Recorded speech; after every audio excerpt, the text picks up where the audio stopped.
Halo, assalamualaikum, balik lagi di Dunia Dian. Ini saya akan bikin video singkat, sebenarnya melanjutkan video tentang ini ya, tentang charger Green itu ya. Karena di situ saya lihat banyak sekali yang nanya apa baterai health-nya gimana recommended nggak segala macam. Nah, awalnya memang beberapa kali saya jawab nggak berpengaruh ya, karena memang saya waktu itu make ya normal-normal saja sampai setelah lebih dari sebulan saya lihat ternyata baterai health-nya turun tuh dari 99, awalnya 100 dari 99. Nah, terakhir ini sudah 97% gitu. Lalu saya hentikan pemakaiannya. Lalu sekarang saya memakai charger bawaan dari iPhone 11 ini. Dan alhamdulillah baterai health-nya masih 97. Stabil hampir sebulan. Nah, jadi kesimpulannya adalah fast charging itu berpengaruh terhadap baterai health ya, atau apa namanya, kesehatan baterai, performa baterai. Nah, ini sebenarnya tidak hanya terjadi di charging ini, karena di charger bawaan 11 yang Pro itu juga ditemukan keluhan yang sama, yaitu baterai health-nya menurun gitu. Maka mungkin kesimpulannya jadi fast charging itu di iPhone berpengaruh terhadap baterai health ini. Nggak tahu nih salahnya di mana gitu. Lalu kemudian bilang wah berarti iPhone-nya jelek. Belum tentu juga. Nah, mungkin di handphone lain juga terjadi masalah yang sama ya. Cuman bedanya kalau handphone lain itu kan nggak ada fitur baterai health itu ya. Jadi nggak tahu. Nah, sebenarnya jangan-jangan banyak charging dulu sebenarnya juga mempengaruhi baterai health. Tapi sejak di Apple itu ada fitur ini, jadi orang sekarang khawatir, aduh, dikit-dikit nggak baterai health. Sebenarnya tidak hanya di fast charging ya. Pemakaian power bank itu juga mempengaruhi loh. Karena dulu sebelum ada fitur itu saya pernah, karena kerjaan di lapangan terus, saya pakai power bank, dan gak lama kemudian baterai saya melembung gitu. Itu mungkin kalau udah ada fitur itu ya degreesnya lumayan gitu. Nah, tapi ya mungkin belum bisa berani disimpulkan juga apakah yang mempengaruhi dari kesehatan baterai itu dari fast charging. Bisa jadi cara kita mengcas juga gitu, karena saya ini termasuk yang kalau ngecas suka dipakai gitu, lalu ngecas kadang sampai udah habis banget, sampai mati banget baru cas. Nah, bisa jadi gitu, karena gini, awal-awal memakai fast charging itu baterai health-nya tetap aja gitu, tetapi ketika saya pernah sampai mati baru saya cas lagi, nah itu baru tuh turun 99%. Nah, makanya nggak tahu deh itu apakah dari cara saya cas dan memakai handphonenya, atau memang fast charging itu mempengaruhi kesehatan baterai di iPhone. Nah, itu saya nggak ngerti.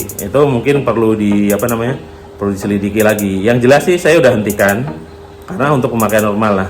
Kalau ditanya apakah tetap akan memakai fast charging atau tidak, jawaban saya adalah tetap memakai untuk kondisi-kondisi tertentu. Misal nih, kita mau jalan, mau pakai Google Maps atau navigasi gitu, sementara ternyata handphone kita lowbat banget gitu, udah mau jalan bentar lagi. Nah, itu kayaknya perlu tuh pakai, karena dalam setengah jam kita udah dapat 80% lebih. Nah, atau kita mau kerja gitu, kerjaan kita kan memang pakai handphone ya, atau mungkin wartawan mau liputan yang pakai handphone, lalu udah mau berangkat ternyata lupa ngecas, udah lowbat. Nah, di lapangan belum tentu ada chargeran. Nah, itu bisa jadi setengah jam dulu, atau mungkin 15 menit juga udah dapat gede. Nah, nanti baru kalau di di kondisi normal nggak usah dipakai gitu, atau pakai ini aja, pakai charging bawaannya gitu. Nah, ini mungkin kalau benar fast charging itu mempengaruhi kesehatan baterai, itu kenapa Apple membundling itu sebagai charging bawaannya yang Pro ya? Nah, ini kan kemudian menjadi PR tersendiri gitu.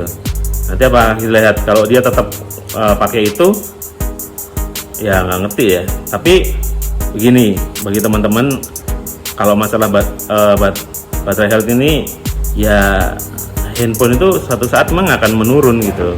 Tetapi kalau menurunnya drastis gara-gara fast charging sih memang nggak oke banget gitu. Jadi untuk menjawab pertanyaan yang ada di kolom komentar sebelumnya, apakah berpengaruh terhadap baterai health sih, Kayaknya iya, karena baru sebulan juga udah turun semenjak pakai charger itu. Dan ketika saya nggak pakai lagi dan pakai charger bawaannya, ternyata lama gitu turunnya.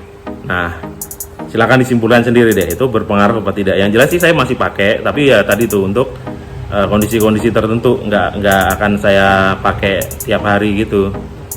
Kalau tiap hari sih pakai yang charger biasa, walaupun itu memang udah lama banget ya, 3 jam baru penuh. Sementara kalau pakai itu tuh setengah jam lebih dikit lah, atau hampir sejam tuh bisa penuh. Nah, tentu saja walaupun pakai charger yang bukan fast charging pun, kalau cara ngecas kita jorok, kalau memakai handphone kita nggak bagus, lagi kita pakai kemudian dipakai ngegame yang bikin panas segala macam, itu ya itu akan mempengaruhi baterai health juga sih, walaupun nggak pakai fast charging itu. Nah, untuk fast charging user ini sih menurut saya di antara yang aftermarket non ori sih masih recommended ya. Ya kalau masalah menurunkan BH sih nggak cuma dia kan, yang asli juga menurunkan tuh, di beberapa, lihat aja di beberapa reviewer yang punya Apple 11 Pro. Kalau saya nggak punya. Jadi kesimpulannya benar, menurunkan baterai health. Kemudian saya tetap memakai, tapi untuk kondisi-kondisi tertentu saja. Jadi kemudian mendingan kita pakai yang biasa saja ketika tidak sedang kondisi darurat yang kita memakai perlu fast charging itu. Nah, kemudian ada juga yang sempat nanya itu, kalau saya pakai bukan iPhone Plus ya, bukan iPhone 11 atau iPhone X atau yang ada fitur fast chargingnya, itu pakai ini bisa nggak gitu? Menurut saya sih ya bisa aja, cuman ngapain gitu? Kalau handphonenya tidak mendukung fast charging, ya dia tidak akan ngecas dengan cepat gitu. Jadi ya mending pakai chargeran yang lebih murah gitu. Mungkin orinya juga lebih murah, atau user yang bukan fast charging kan ada gitu. Jadi itu teman-teman update tentang postingan atau vlog saya yang review fast charging user ini ya. Jadi ini perlu saya bikin sebagai bentuk pertanggungjawaban juga. Anggap saja lah saya yang ikutan ngetes gitu. Jadi kembali ke teman-teman sendiri, mau tetap memakai itu atau tidak gitu. Kalau saya tetap memakai untuk kondisi darurat tadi. Oke, sampai sini dulu video kali ini. Semoga bermanfaat. Terima kasih telah menonton. Jika suka silahkan di like, silahkan di share juga bagi yang mungkin butuh informasi terkait dengan fast charging, userin segala macam. Jika suka dengan channel ini dan ingin tahu update-nya, silahkan di subscribe ya. Jangan lupa bunyikan loncengnya biar tahu update terkini. Sekali lagi terima kasih telah menonton. Sampai jumpa di video-video berikutnya. Saya Dian, pamit undur diri. Wassalamualaikum warahmatullahi wabarakatuh. Dadah.